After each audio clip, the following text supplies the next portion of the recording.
BPSC mains में मुंडा विद्रोह पर एक बेहतरीन जवाब कैसे लिखें, चलिए इसे समझते हैं। सबसे पहले जवाब का स्ट्रक्चर देखते हैं। परिचय, कारण, उद्देश्य और भी बहुत कुछ। इस विद्रोह को उलगुलान भी कहते हैं। यह छोटा नागपुर में 1895 से 1900 के बीच हुआ था। तो आखिर इस महान हलचल की वजह क्या थी? इसकी जड़ में थे ये 6 मुख्य कारण जिसने मुंडा समाज की नींव हिला दी थी। सबसे अहम थी उनकी खूंट कट्टी व्यवस्था पर चोट। ये उनकी सामूहिक जमीन की परंपरा थी।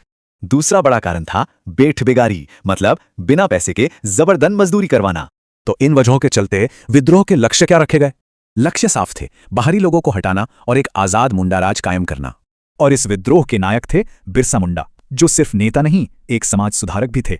उन्होंने एक ईश्वर सिंह बोंगा की पूजा पर जोर दिया और अंधविश्वासों को छोड़ने को कहा। उनकी शिक्षाएं समाज को अंदर से मजबूत बनाने पर केंद्रित थीं, जैसे साफ सफाई और नैतिकता। तो सवाल यह है कि इस विद्रोह का असर क्या हुआ? क्या कुछ बदला?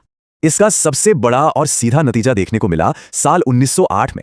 ब्रिटिश सरकार को छोटा नागपुर काश्तकारी अधिनियम पास करना पड़ा, जिसने आदिवासियों की जमीन को सुरक्षा दी। विद्रोह का असर सामाजिक, धार्मिक और आर्थिक तीनों ही स्तर पर काफी गहरा पड़ा। लेकिन इसका महत्व सिर्फ इन बदलावों तक ही सीमित नहीं था।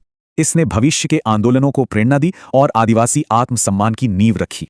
तो उलगुलान सिर्फ एक विद्रोह नहीं, बल्कि जमीन, पहचान और अस्तित्व की लड़ाई थी। सोचने वाली बात है कि कैसे एक दबा दिया गया विद्रोह अपने मुख्य लक्ष्य को पाने में सफल रहा।